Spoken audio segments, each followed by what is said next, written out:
Okay, I'm gonna open up the meeting at 6 o'clock. Guys. Oh,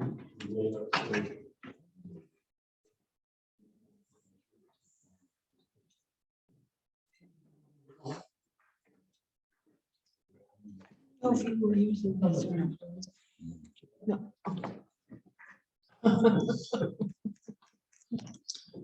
Okay, we're ready. All right, I'm gonna call the meeting for 2022 select board meeting to order. Do we have any amendments to the agenda?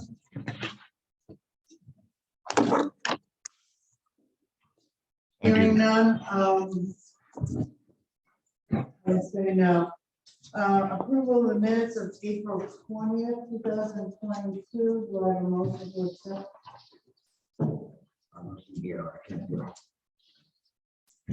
I make motion to exception. A second. Also. Do we have any discussion, any corrections, omissions? Anyone wants to make?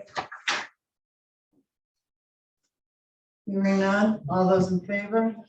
Aye. Opposed? So carried. Comments from the community?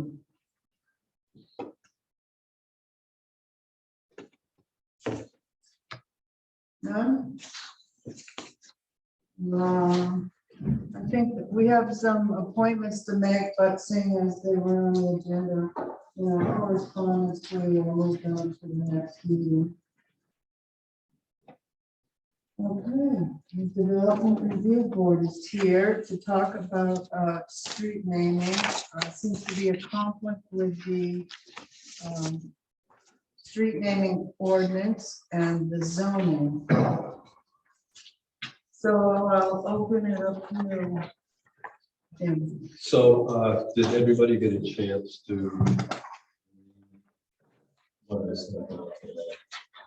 Yeah. It's in your folder. It should be in your folder, sir. I didn't. Basically, I can't explain it really any better than what I wrote it out. So the background on it is that in 2016, when we did the zoning and subdivision rules, at that time, a road was defined as 3 or more lots.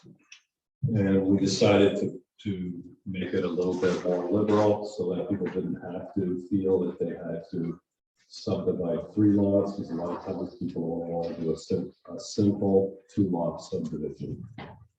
So we changed that to 2 lots. As part of our rules, it has to have a name. A road has to, I mean, that's part of it. And that's the part that conflicts here. So the road ordinance or the street naming ordinance, shared driveway of any length having 3 or more residences on it shall be defined as a private road. And then it says driveway having 1 or 2 residents shall be defined as a driveway and not required to be named. Now, the 911 addressing standards, which governs all this, does say that a shared driveway of any length having 3 or more addresses on it shall be defined as a private road.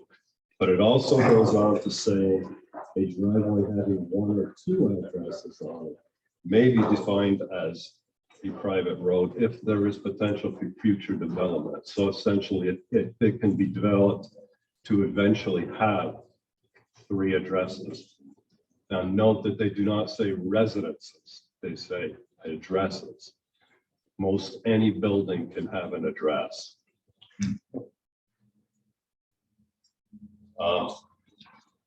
So what we're proposing that the street naming ordinance be changed to, the first part of it will stay the same. Each street or road shall be assigned a name and separate from the state for them to shared driveway of any length having 3 or more residences shall be defined as a private road. That all stays the same. What we'd like to add to that, a shared access having 2 or more addresses may be defined as a private road if approved by the DRB as a private road as part of the plat review process, and there is potential for future development. And then it goes on to that original clause of private road shall be named. Right. So I think that covers what we did, and it also stays in line with what the 911 addressing standards are. Okay. So, yeah, thanks for writing this out because it's very helpful. I was searching through the bylaws, and that's a pretty lengthy document, and I couldn't find where the zoning bylaws address this issue of 2. Is it in there somewhere? It's in the definitions. Oh, it's in the definitions. Okay. Definitions are very. Yeah, I didn't look through definitions. Any public road shall be defined as any public or private way or right of way, which provides or is reserved to provide principal access to 2 or more other properties. It goes on to say, it is designed with respect to in accordance with the town of Yeah. So that actually changes a driveway to a road, right?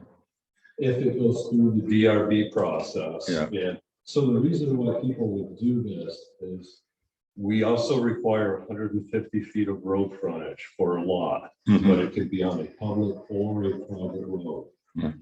So in some situations, people, they may not have 300 feet total, or maybe they want to carve the lot up a little different, where one lot may not have 150 feet of road frontage on a Right. private road. Right. So what they do is construct a private road. Right. So this would not actually change a, you would change a driveway to a private road. Then that private road would have to meet town standards. That is the way the rules are written. And so and so to bring them up to town standards would be a, who would do that? That would be a cost to the owner, That would be a cost to the owner, absolutely. and we would force them to do that. If they want to use that driveway as a road for frontage purposes. We're not forcing them to do it. Okay. If they don't want to do that, then they subdivide it a different way, or they don't subdivide. Okay, so this would lock them out of subdividing unless they comply. That's right. That's a big change. Well, that's been the rules since 2016, Yeah. at least.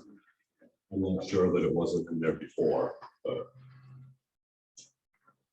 And the zoning is a bit confusing because we're not, at least we haven't yet employed townwide zone or 911. And so working with the state on 911, they have they have rules where 911 goes and how to identify a 911 number, right? And I think you're right, it can be either an outbuilding or it doesn't matter, right? It really doesn't. I have a copy of that section. Yeah. That's, I mean, they're just talking addresses, they're not talking residences. In a lot of cases, somebody may have a house on a lot, but they also may have a business. Yeah. That business should have its own, if it's in a separate building, it should have its own address. Like the sugar house. Or a farm, or anything. If you have a building, a certain distance away from the house, even if it's a private garage, it should probably have its own 911 address. Right. And So, Deb, do you know how does 911 handle, say, a non-residential building? We don't generally assign a 911 number for that. At this point, we are only providing 911 signs for those who request a sign. So we're not any enforcement agency in insisting that people get a 911, even for a sugar house. Right. But if somebody has they have a resident and they have an outbuilding, can they request two 911s? They could request it and we would charge them for 2 signs and we would notify the state 911 Okay. for it. But isn't it based on the driveway? What if both of if the garage and or the sugar house and the house is next to each other, it's just one driveway, right? So wouldn't it just be one address? I believe that it would be, yes. It's if you have a separate driveway for maybe another building on your property, is the way I understood it, but I'm not sure if that's the way it works. I'm not entirely sure about that either, because if 2 houses are on a shared driveway, they would have separate 911 addresses. So like, I know this from rescue squad calls, there's. Yeah. Can I ask you a question? Because I can't really envision it and it maybe doesn't affect, allowing people not to have road frontage and creating a road. Is that creating more like sprawl? I know the state is really would like to have development more around centers and stuff and have more larger rural areas. It absolutely does. But that particular part of it, allowing subdivisions on private roads, has been in these rules since I've been on board. Yeah. So yes, absolutely they do. One thing about holding them to a standard, though, is it would encourage them to keep that road as short as possible. Particularly if they're only doing a 2-lot subdivision.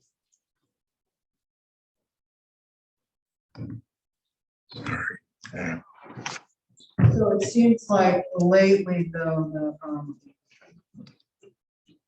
let's say in the last year or two, zoning hasn't been following that new regulation as much. The zoning commissioner hasn't been. I have been pushing them to.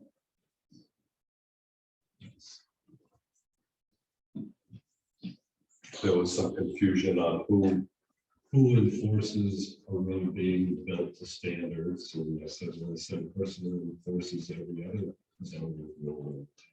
So, whatever that may be.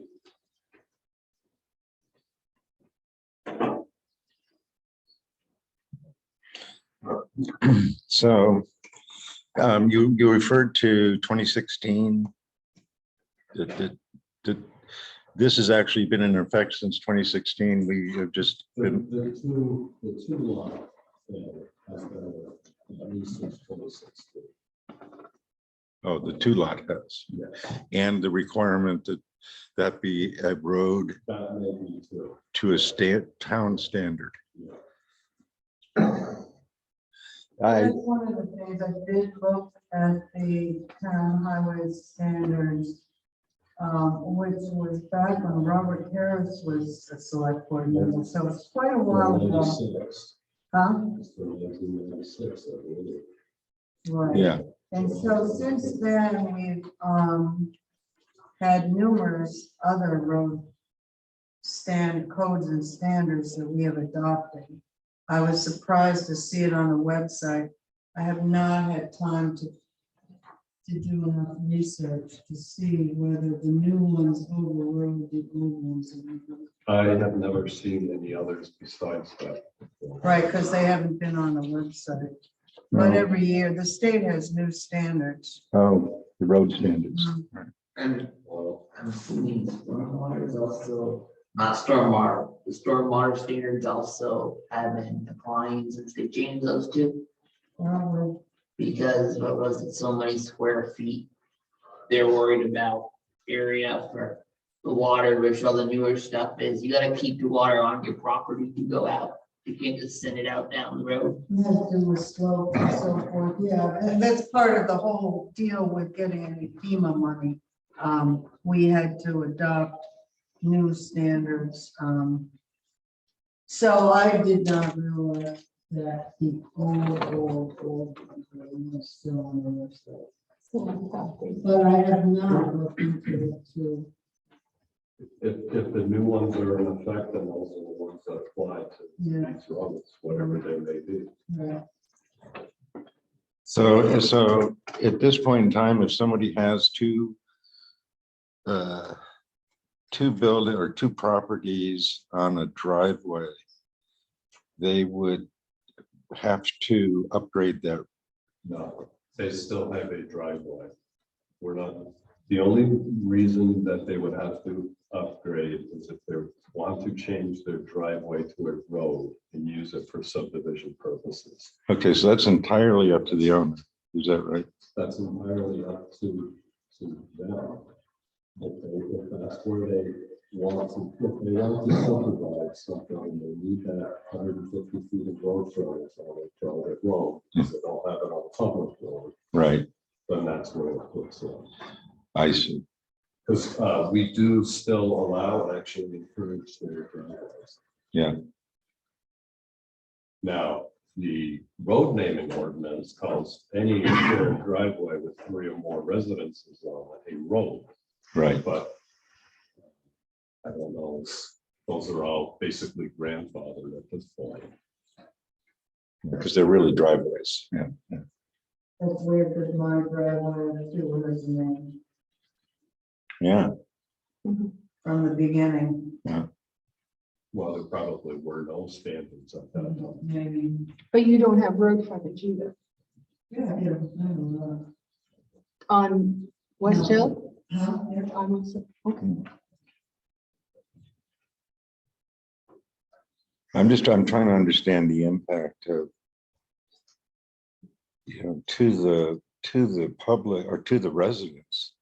So we wouldn't go backwards. Everything would be grandfathered. Right. Right, so nothing would really change from what we've had for the last, at least since 2016. Yeah. We're just trying to coordinate the definition of a road with the town's definition of a road. Mhm. As part of our plat review process is that road being used for subdivision has to have a name. The name has to go through and it states right on it that it has to be in accordance with whatever road naming ordinance may exist. Right. Yeah. I saw that it refers to the ordinance. Yeah. So you're saying the ordinance and the zoning are at odds with each other at the They moment? were, so when I was involved with this. And such a thing as the road ordinance. So the planning commission, DRB, is asking the select board to change their ordinance because they're in conflict. And basically what they're asking us is to add to it the 2 or more addresses defined to private road rather than 3. Well, not entirely like that. We're still saying 3 or more addresses, or 3 or more, you can keep it as 3 or more residences on here shall be defined as a road.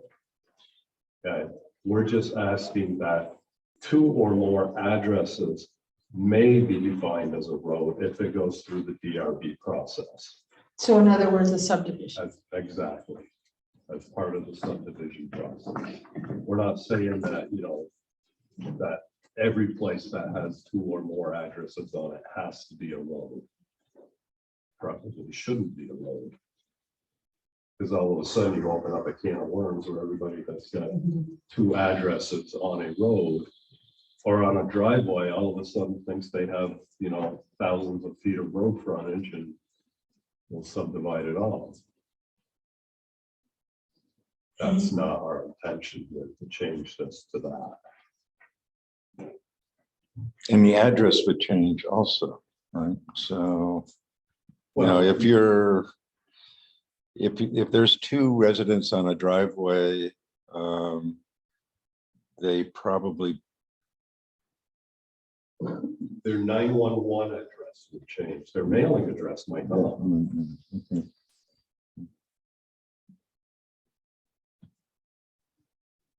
The chief officer, that if you have a 911 address and then put a road address for the post office, UPS and FedEx, they have a problem with that. And that does happen, but that's kind of out of our hands there. That's not really what, you can have that with a shared driveway. There's all kinds of things that pop up with that. But part of this 911 ordinance thing here does talk about that, where people may have a different mailing address. There's some people that live in one town and they have a mailing address in another town. Usually, they'll see the box. Right. But again, the 911 address and the mailing address may not align, mostly because of the PO box. I think a good one is, I believe he lives at the end of the Garfield Road, technically in Hyde Park, but I think their mailing address is Wolcott. Because we deliver, yeah. Yeah, I have heard of those types of situations. Shows Elmore, because they Yeah. don't deliver.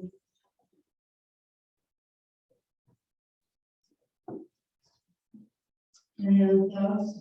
Richard or Alan? Questions? Feelings? I just think it'd be easier to keep the 911 address. You don't go through the post office because it just, like I said, it confuses all the other people. Deliveries and whatnot.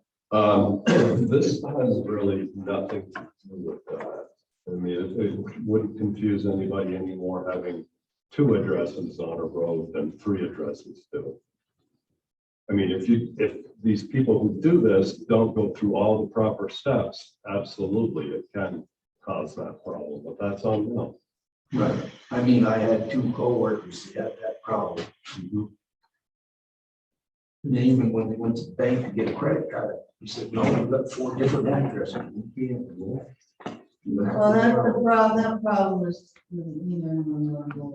Right, so that's Not not the really town. anything to do with this. But I'm just saying.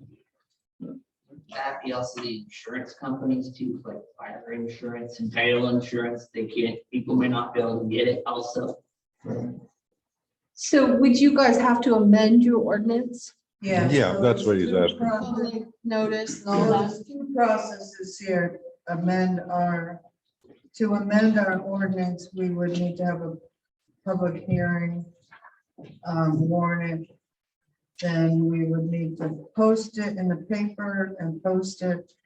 I think it's 45 days, people have an opportunity to ask for a vote on it.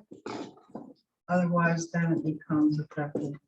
Is the process for changing an ordinance. Right.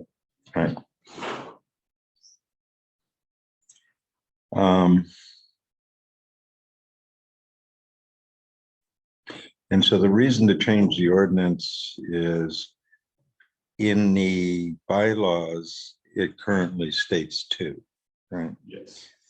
And the ordinance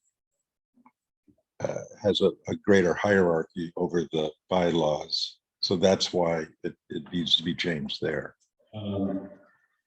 I have no idea about that. The alternative is we change the bylaws, but that is a significant tightening of the subdivision rules, so where instead of allowing you to do a simple 2-lot subdivision on your created private road, you now have to do a 3-lot subdivision. And some people either won't have enough land to do that, or they really don't want to do that. Right, right. And it all has to go to a town vote, because that's how the rules were adopted. Right. So to keep the more liberal definition of the town road, and to simplify things, we propose that the road native ordinance be changed. Okay.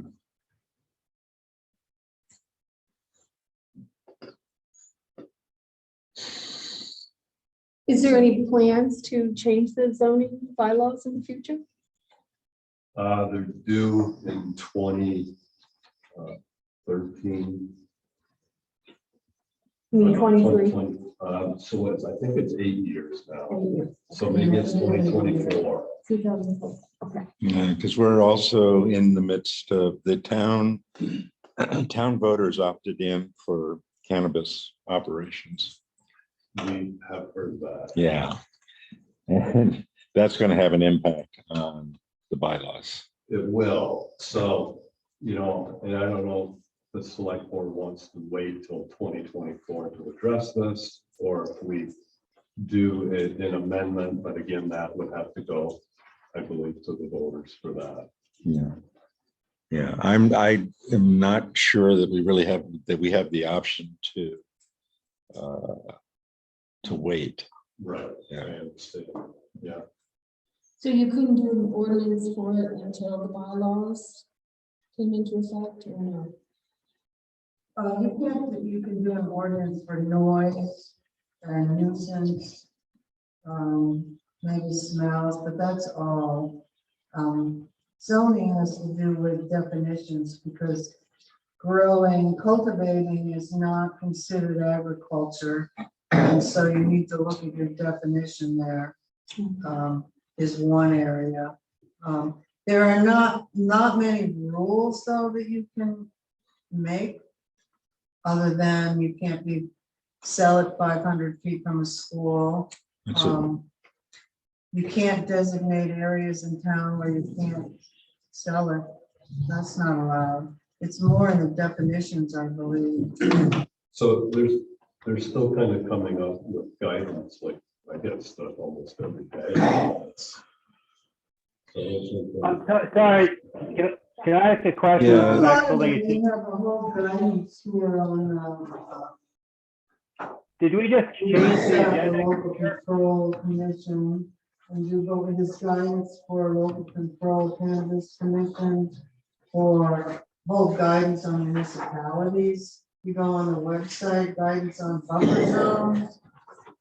But, and then you can look at the rules that they've already, so there's, some things might be changing, but a lot of the work has been done.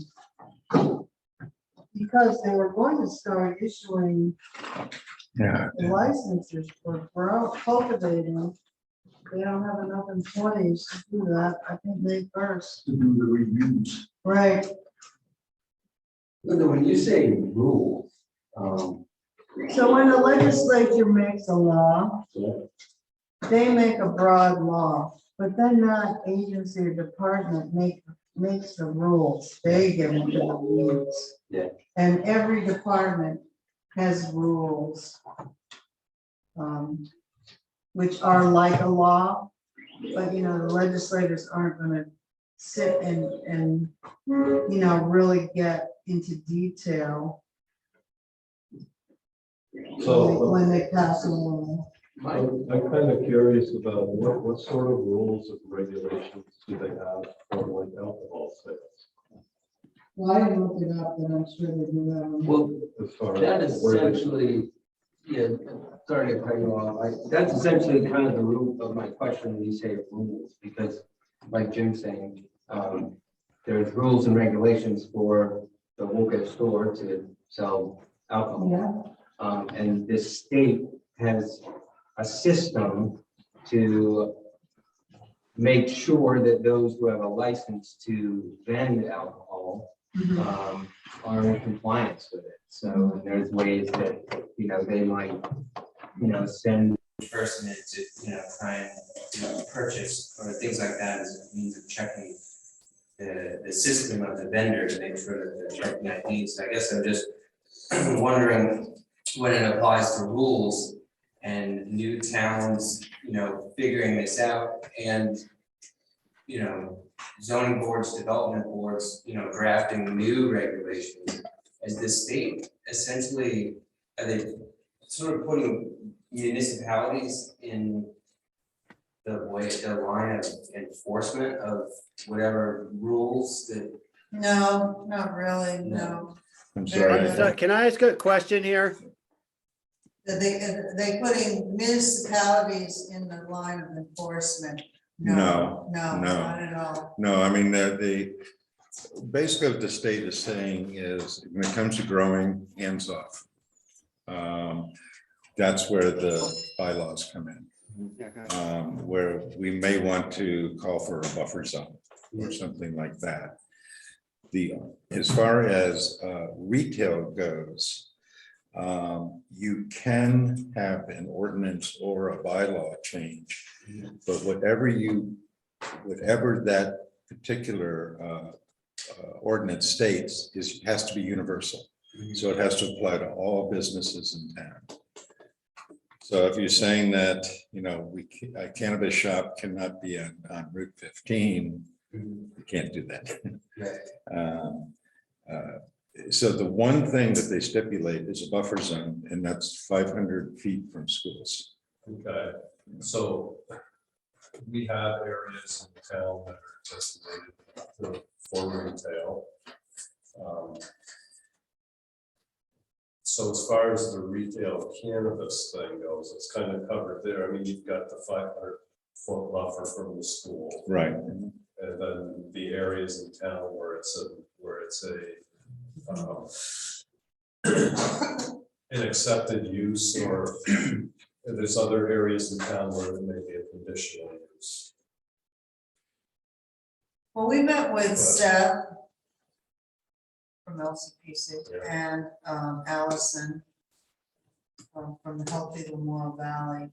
And I don't have it in front of me, but in the special minutes, Seth pointed out a couple places where he thought the zoning could be looked at. I don't have it in front of me. Can you hear me, Maxwell? I can hear you, but I don't think my mic is working correctly. I'm sorry. Got people online trying to raise their hand here.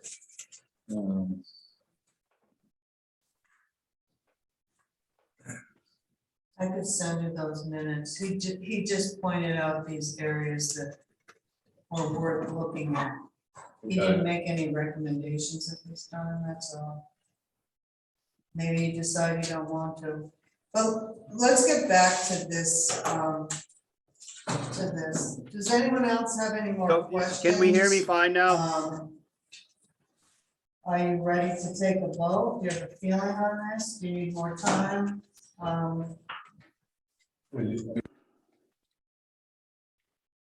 Want to look wording that basically covers the gist of what we're looking for, but that actually.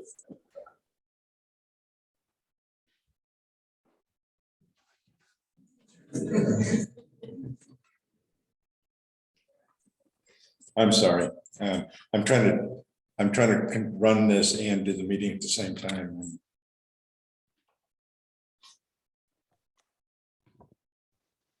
I'm just wondering, There we go. is my mic working now? Yes, it is. All right, I just, a point of order here. Did we change the agenda at some point? I thought we were talking about road naming ordinances. Now we're talking about cannabis. Well, it kind of moved on a little bit because we were talking about whether we preferred to change the street naming ordinance or whether we preferred to change the zoning, and whether you might be needing to change zoning in the future. That's how we Right. got. Can we wait for the cannabis stuff till later, though? I think we should probably deal with the road ordinance first before we start running down the rabbit hole of cannabis. We do need to talk about it, but I don't think that's how the agenda was written. Well, Just, we've already talked about it, and I think we're done. Do you have anything to say? no, I was trying to get in earlier, but there was something wrong with the mics, and apparently they're on now, but nope. Okay.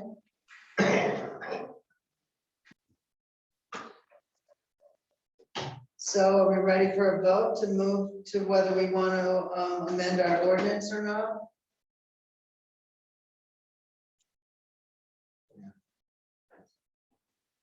Okay, I'll make a motion that we amend our street naming ordinance to add an additional line into section 2, street naming, which will add 2 or more addresses to the definition of private road. If approved by the DRB as a private road as part of the plat review process, and if there is a potential for future development, private road shall be named.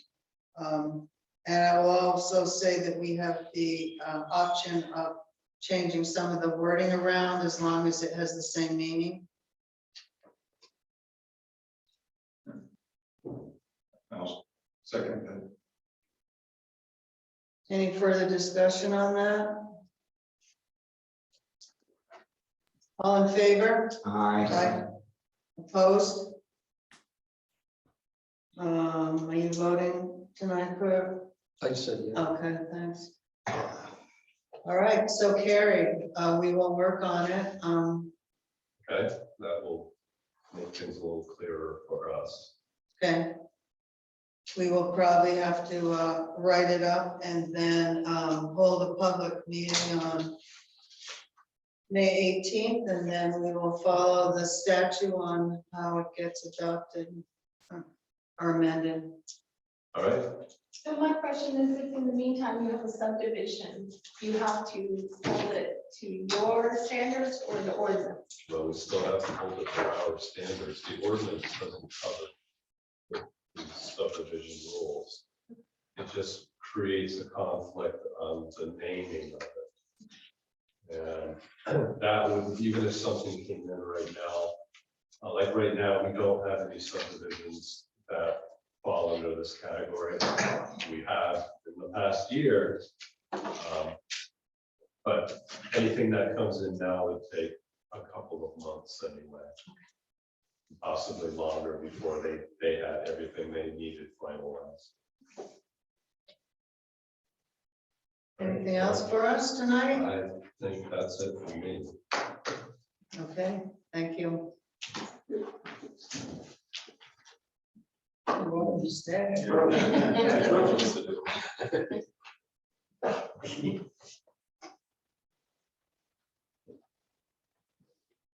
Only one question. What time are you gonna have this meeting on the 18th?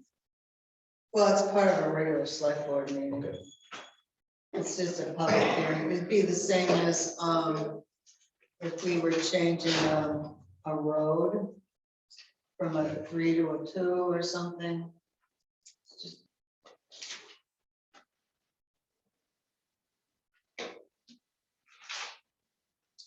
Okay, project managers report. Well, I think the first thing on my list is I don't want to go, I know I took a bunch of time. But my priority had changed in the last 10 minutes. And so Zoom operations are getting to be critical. As you see, I'm trying to deal with this and be in a meeting at the same time.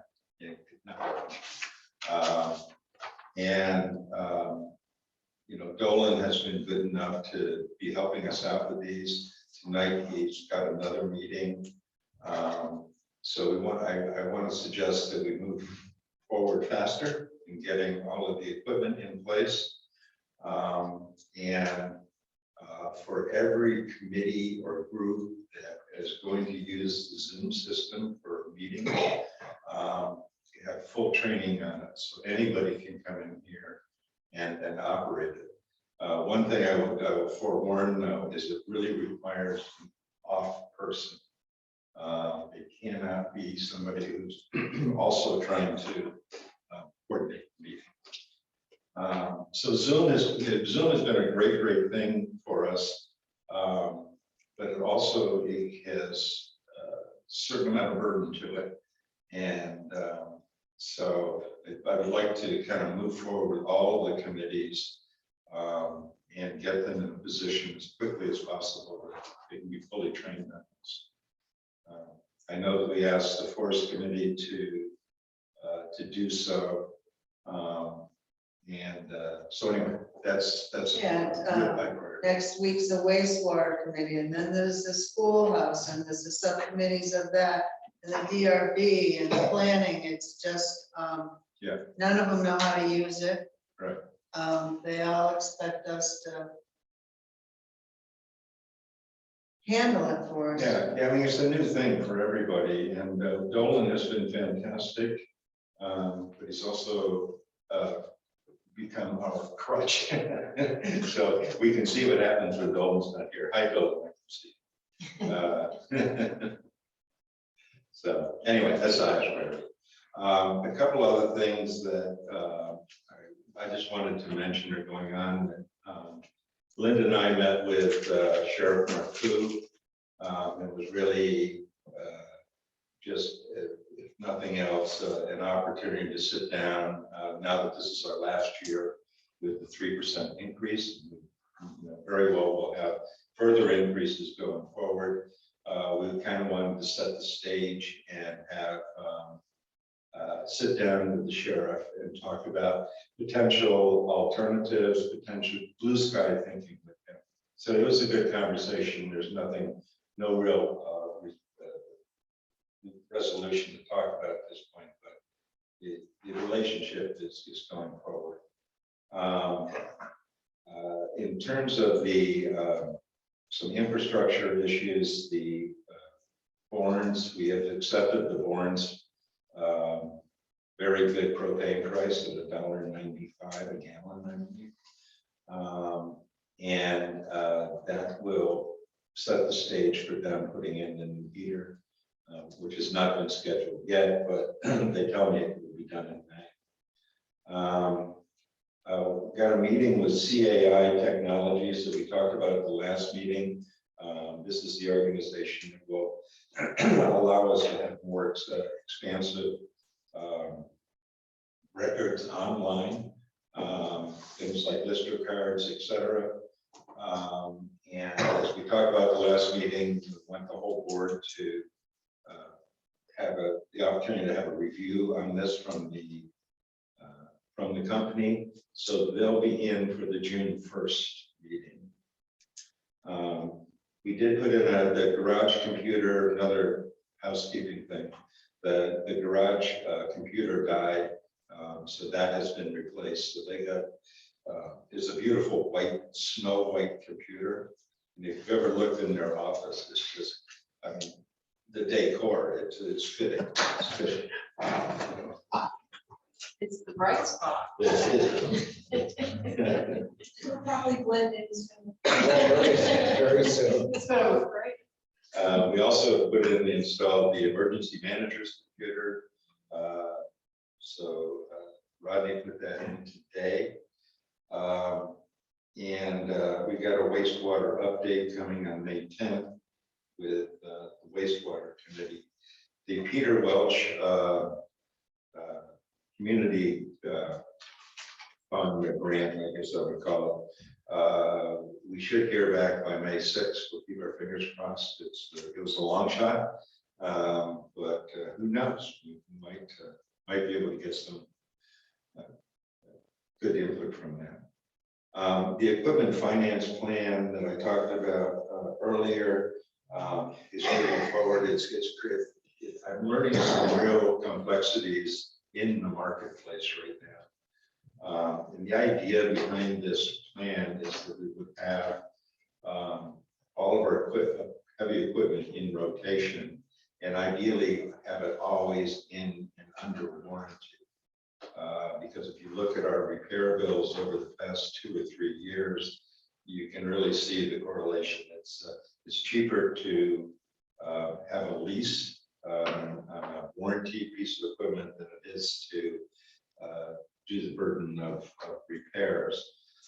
The thing that I've been learning is that you really have to think way out. Right now, the truck that we have ordered, it was due to be here in April, will be here in November or December at this point. Oh my word, it keeps moving. Yeah. The loader that we're looking at right now, just getting some bids on a loader to fall into the sequence. They won't even quote bids. Be sometime in the future.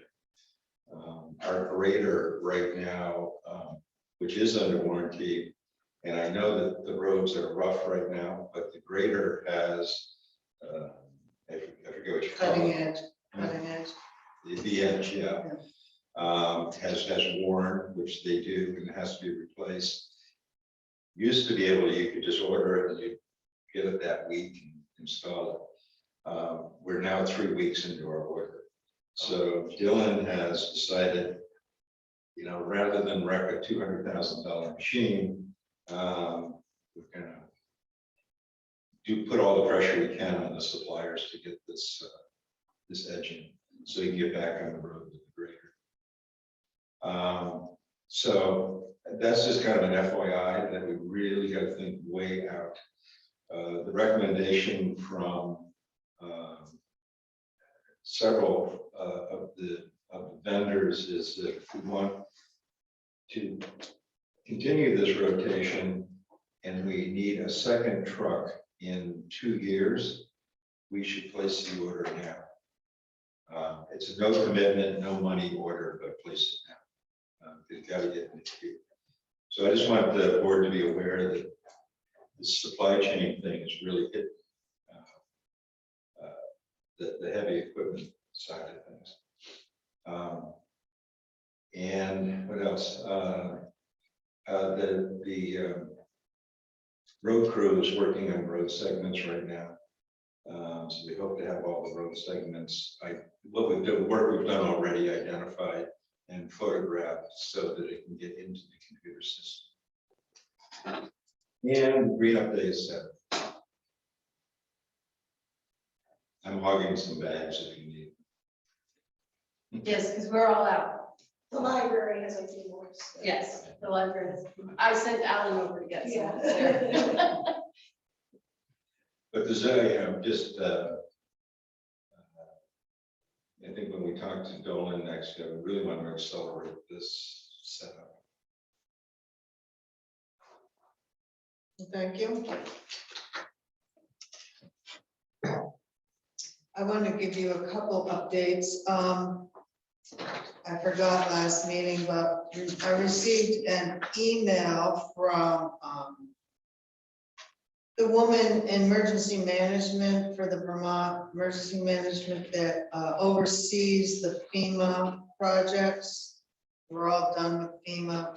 She sent an email, and according to the when we had that declaration,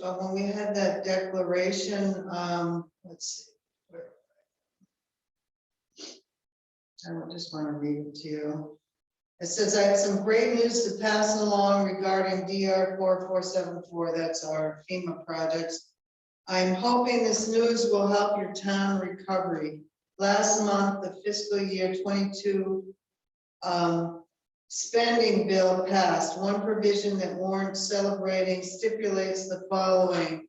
We are going to be getting 90% federal share on all our projects rather than the 75%. Wonderful. And that's even the ones that go way back because it's in the right period, because it wasn't declared until doesn't matter, but it was declared in the right time. They do say just be patient because it's going to take some time for them to get us new grant agreements to sign and so forth. I quickly did that, so I figured it out. It's roughly $150,000 more that we'll get. So probably in the next year. Who knows? Okay. It's so long to get these grant agreements together. Is It that says also- there's nothing, at this time, there's nothing for your town to do to receive the additional funding. FEMA will begin to obligate the difference in projects and batches, and our finance team will get out the additional cost share funds to you through the sub-grant process. Just be patient. So it's also on the Brook. Yeah. Okay. It would be on the 2 culverts, all the town roads, and the Brook Road culvert. The other thing I wanted to tell you was, remember back in January, Seth came in about the land of North Wolcott recreation field. We received that flood resistant communities grant. It's $238,324.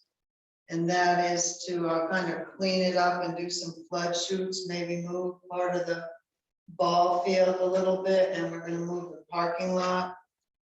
So they will be overseeing that whole project and the funding. We did receive that. So the funds won't go through, it will go through. Yeah, and I believe, that I believe the agreement said that they would be the administrators of that. But we really needed to protect our highway infrastructure there. It's getting pretty close. So that's all for me. Northeast Kingdom Broadband Board appointment, we still haven't reached out to Michael, been able to get him.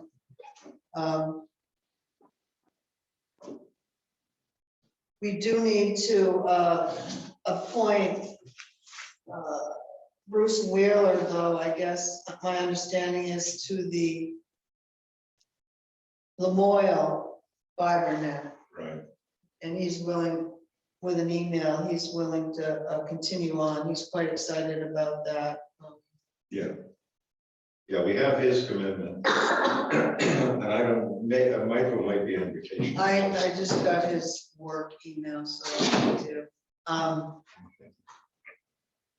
Anyway, would someone want to make a motion to reappoint Bruce Wheeler I'll to make the the motion to reappoint Bruce Wheeler to the, which Lamoille fiber net? Mobile Fire Net Board. Will we have a second on that? I'll second. Okay. So here, all in favor? Aye. Opposed? So carried. So if you could find that appointment form, Yeah, for Lamoille. Right? yeah. They have a website. I haven't seen it. Cannabis Control Commission resolution. I passed out a copy last week, and then there was some process questions Kurt was gonna look into, and then he also did an updated one in your packet. So my understanding from where the state level cannabis control commission is now in relation to municipalities is if the town voted to opt in, which Wolcott did, then we are responsible for notifying the control commission of of that action and sending them the official state vote. So that has been done, and so they have that in hand. The second thing is that the municipalities have an option to create a local cannabis control commission, and we opted to do that. And we appointed the select board right now to be the members of that commission. In order for that to take effect, a resolution needed to be completed, which is this. The resolution is based off of their template. And basically what it's saying is that the town has opted to create its own cannabis control commission, and this is who we are. And then we agree as a commission to do 4 things. One is to review the information by the state cannabis control board, review information provided by applicants for the approval or denial of a local control license. So what this does is it opens the door for us, if we want to set bylaws, ordinance or bylaws. And will communicate approval, denial, or conditions placed on the local license to the licensee and to the state. So if we approve, deny anybody, first thing we need to do is determine that they have a state license, and then our decision as a local entity needs to be passed back to the control board. And that's, at this point in time, those are the steps that we need to take. Now, there is on the 24th, is it? VLCT is going to be holding a webinar on this issue. If you've been listening to the news, the control board, the state control board, is found themselves in an understaffed situation. And so they're not able to fulfill all of the applications right now. And the control board, state control board, has not finalized all of their rulings at this point. But I did put into your packet, which is a condensed version saying, this is the guidance for local cannabis commissions, and that's who we are for local cannabis commission. Basically, it's what I just outlined. So I have one question. Does that mean that when somebody comes with a permit to run a home business to grow, that you guys would have a hearing with them instead of the zoning? Yes, I mean, we would be the board that would actually issue. Okay, so at the moment it doesn't go under the zoning, or it Well, still it does? does, it does. So, and this is something we need to work out. Right. You know, is this a conditional use situation? Is it something that we want the commission to step in as well as being a second party to that decision making? This all, it really applies to retail. Retail doesn't come up till October.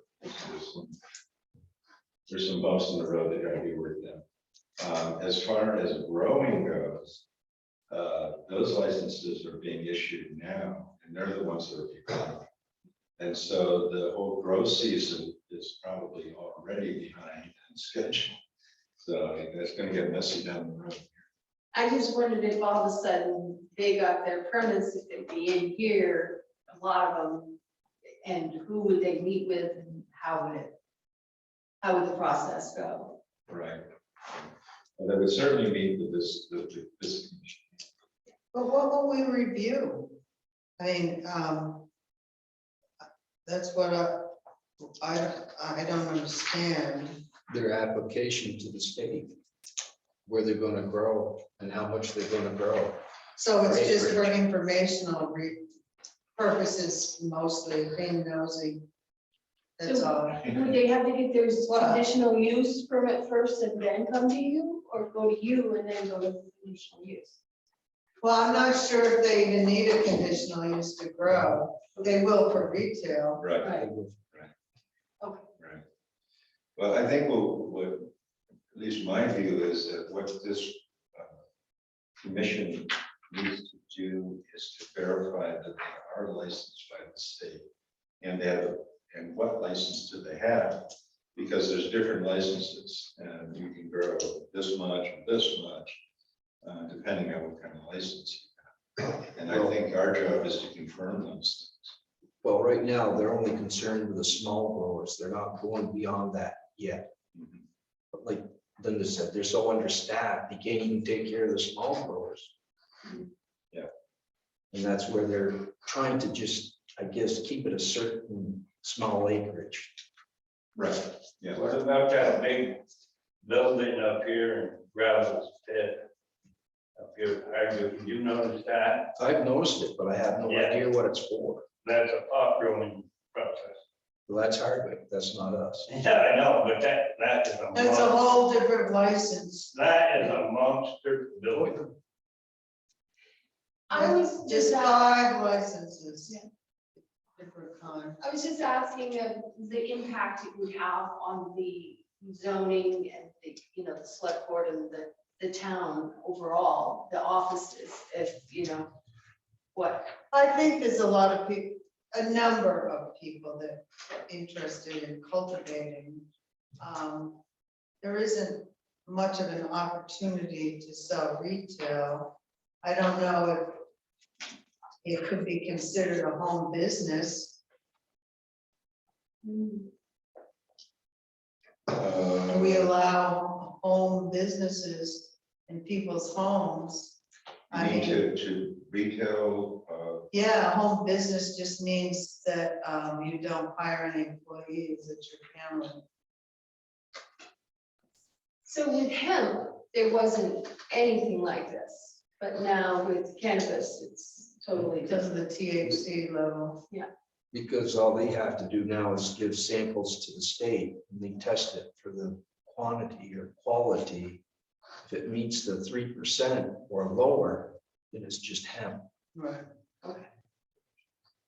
There's a lot of. but this is where the other question came up, and we haven't flushed it out. Is there ordinance involved? Is there zoning bylaws involved? And where does the commission sit in that three-way decision? It's been a home business for decades already. Right.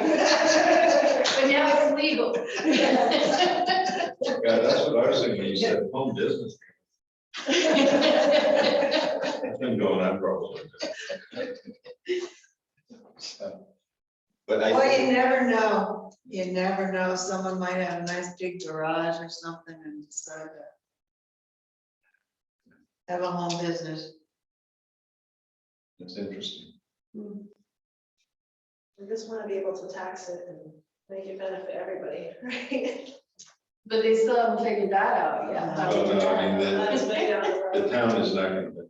Yeah, which I think a lot of people thought they would, if they passed this, that there would be revenue. I think that's the misunderstanding out there. That could always come up, but they have to change bylaws later anyways, Yeah. so. That's what we're trying to get at, is that, It sounds like right now we have all the expense, but no income for it. So are you recommending that we sign this resolution? yes. At this point? And I would envision sometime that we would invite other members to be on this board too, like farmers that sell hemp or. Yeah, and I think that's another purpose for the board, is that it's it's a point where things like that, if a farmer has an issue, a place to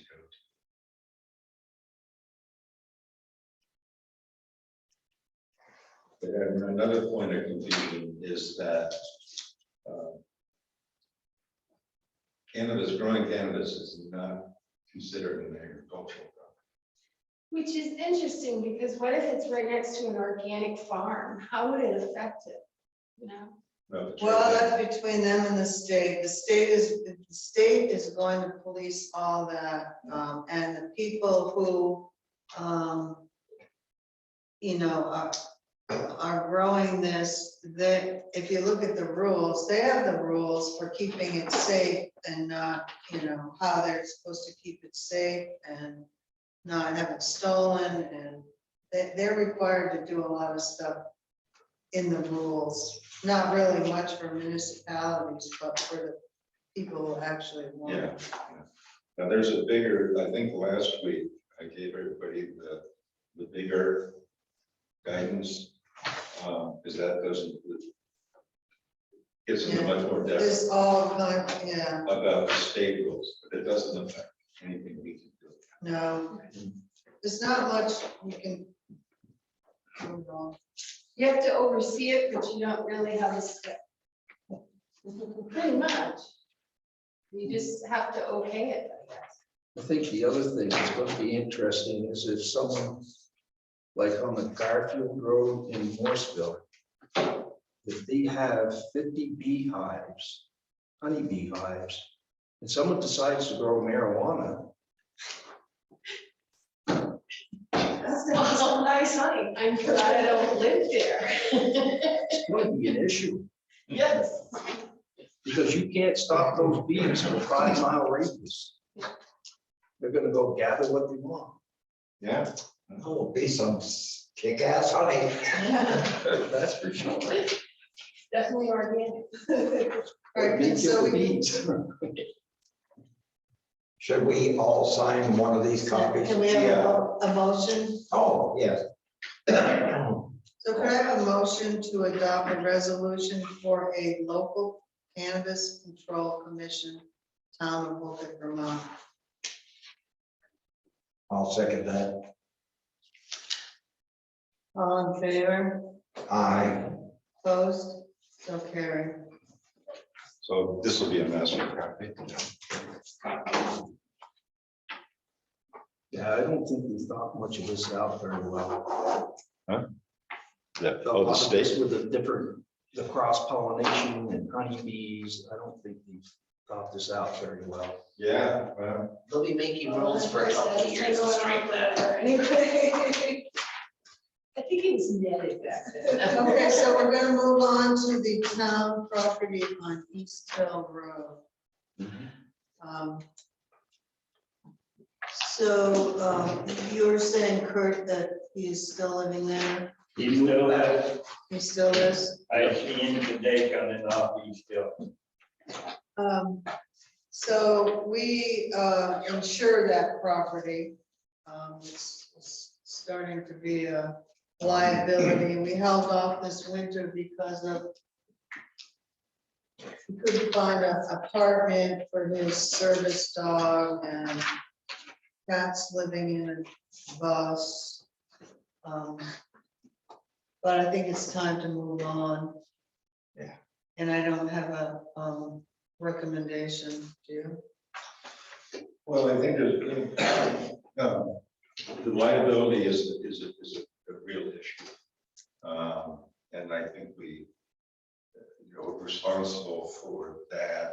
And so it has to move forward.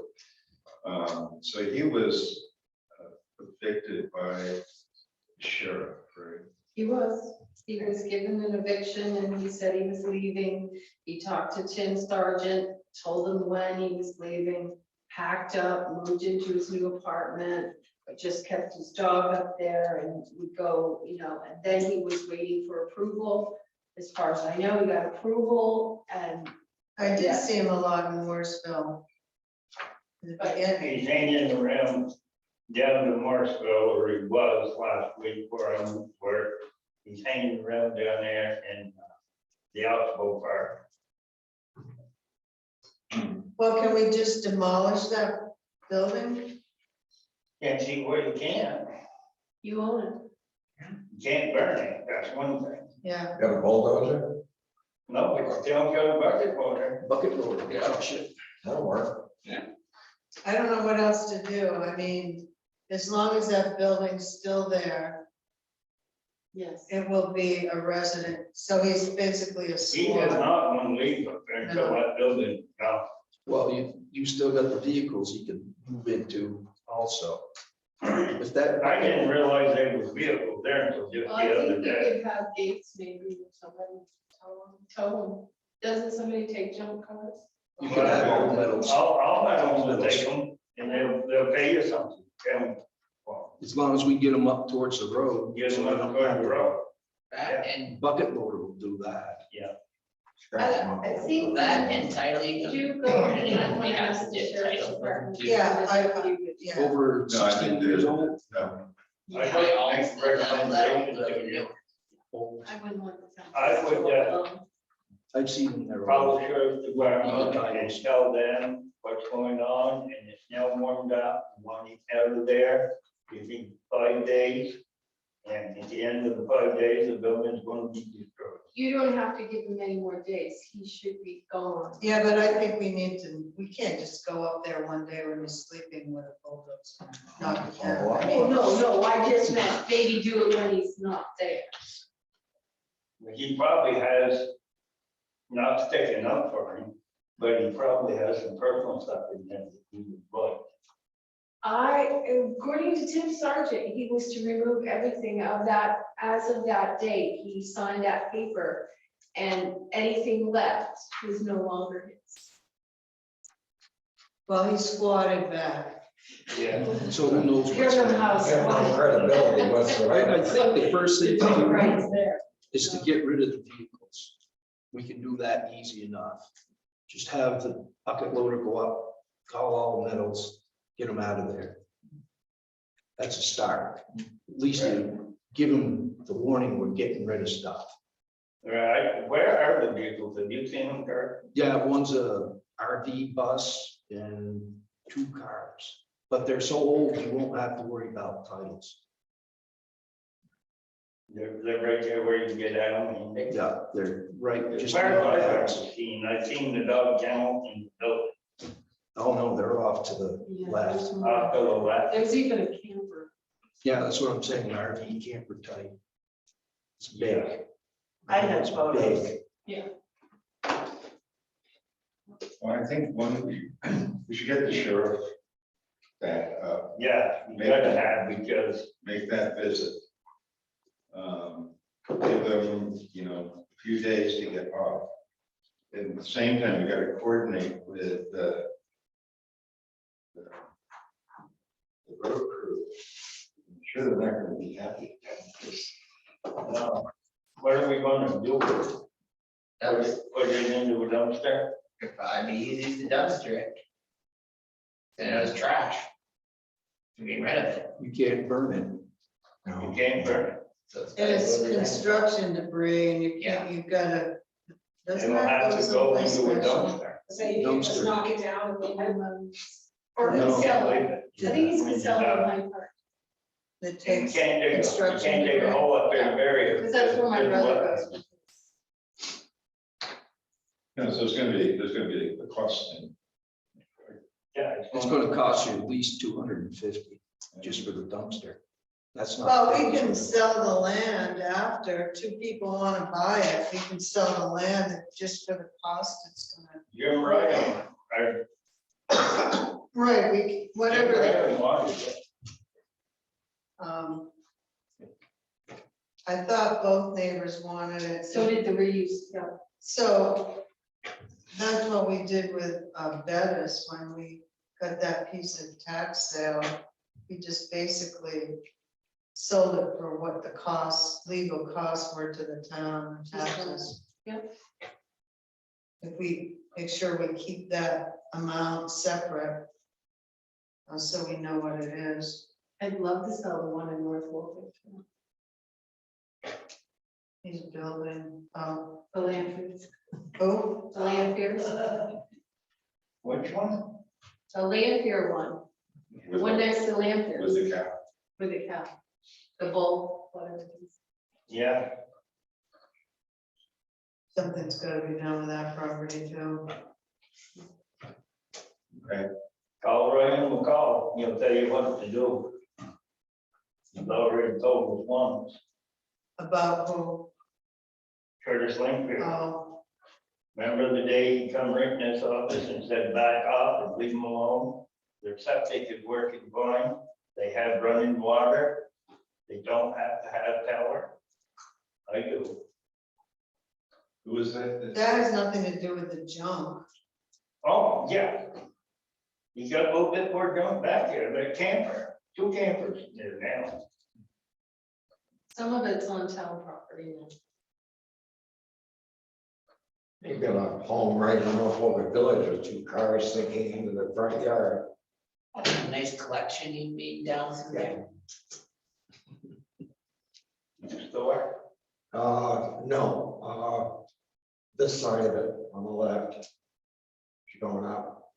The one next to the blue house there. It's, I think they have a trailer in the garage. Are you talking about Bohannon's? No. No, I'm not sure who the people are. And These he's going, vehicles have been sinking into the ground since we moved there 14 years ago. Oh, Tracy Danzler. Oh, wow. I mean, the stuff's gotta go. So, whereabouts exactly? No, it's Howard Raymond's daughter, Howard Raymond's daughter. I'm not sure. Raymond's daughter, Yeah, Tracy Danzler. With the geese. it's got the geese, there isn't no vehicles there. Yes, so it is. No, there ain't. Little camper in the back. Because She's got- they're she's got sinking. campers. They sunk some. She's got a camper. You can't see that these. she uses for her animals. That's the only thing I've seen, I plowed that driveway all winter. All right, so we're not getting anywhere. I will. Would you mind putting together, what kind of cost it would be, like how much to get a dumpster and Yeah, who would go and yeah, pull it out and, I'll put together a plan. I'll let you know when the deed is gonna end. well, if you, I didn't mean you had to do it all by yourself. What I meant, you just bring us back the. Yeah, you get right up here in that loader there. Practice, you don't have to be fussy. Take a couple guys. No, that's not what I meant, that I would, I will try to coordinate. with Okay. Carson. That'll be your, For Thank you. all of Yeah, we'll ride them, shotgun. Robbie, and tell him what you've got. And he'll work with you, Okay. he's the leader. Okay. We have anything else? I have one other quick thing. So Jim Holden stopped by. And he has a dry hydrant that is failing. And so he's got a grant for that.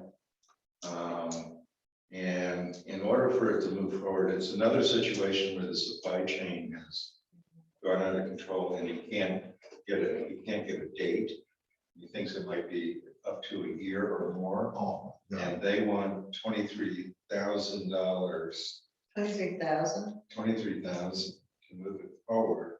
And so his question is, and I have no idea, it doesn't sound, his question is, can part money be used as a loan to the fire department to cover the 23,000 until he gets. I thought we used to get free fire hydrants from, rural, whatever.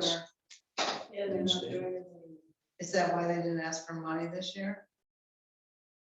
They didn't have to do a match. Usually it's they get 50%, they put in 50%. And apparently the cost of these things Yes. tripled. Yeah. What was it, a couple years ago, it's like couple, it was like $1,000+ just for the hydrant. And I remember it cost over Granted, contract a couple thousand more than a couple Oh, years ago. Yeah, but the most they used to cost around $3,000, and now it's more. than- 23, 23, comma, oh. Wow. Which one is failing, did he say? I don't know. Oh, Where is it on town? I'm not sure. Somebody must be in somebody's pond. Must be a new one that I don't know about. I know they went around this week, last weekend, I and flushed them all saw, I out. saw. They were down by my bridge and that one were fine, water was going everywhere. But, Town Hill, I don't know. No, Well, no, East Hill would be good pond. Anyway, I just wanted to throw it out there. there's one up in Ron Massey's pond. Well, that's probably. That must be it. I don't think we can lend money. We have to obligate it or spend it. Okay, I don't know. I'll try to research it. But that would be my assumption as well. He seemed, I mean, he has the money, but he said if he uses that money and anything happens with his fire equipment, he's up the creek. So he's asking for a loan. Now, they are a separate entity from the town. I don't know if the town can loan money like that. Yeah, Well, they're nonprofits, so yes, we could give money to nonprofits, like the people in Hyde Park that wanted money for the safe house. Yes, you can do that. why don't I see if I could more discussion in Jim and with the VLCT, and then if there's any feed to it all, we can bring him into the next meeting. And we can also look and see if there's any kind of grants through Vermont Emergency Management. He's probably done a thorough job of. What about the state forest? Would they have any grants?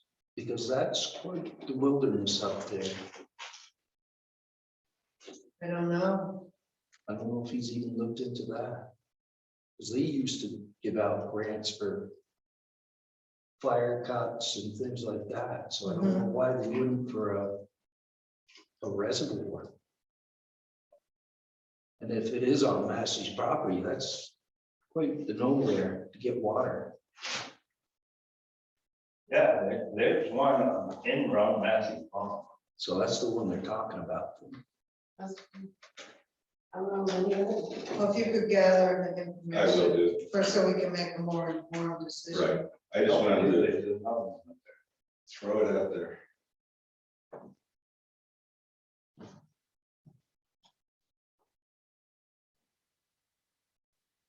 Okay, Wait, nothing. I have a library question. We had a trustee resign before her term was up. And are we allowed to appoint someone and then have the vote at town meeting, or do we just have a vacant spot?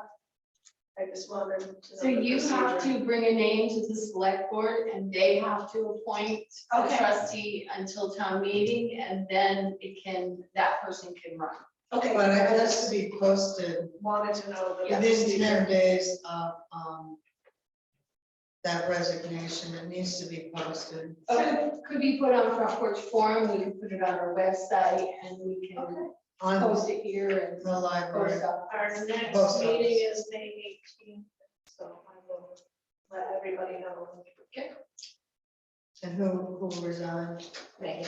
Maybe. And,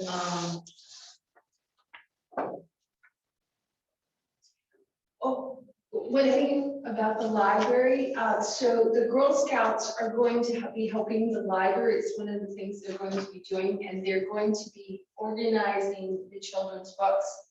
And on one of their nights, they are want to know if they can bring them over here to organize them.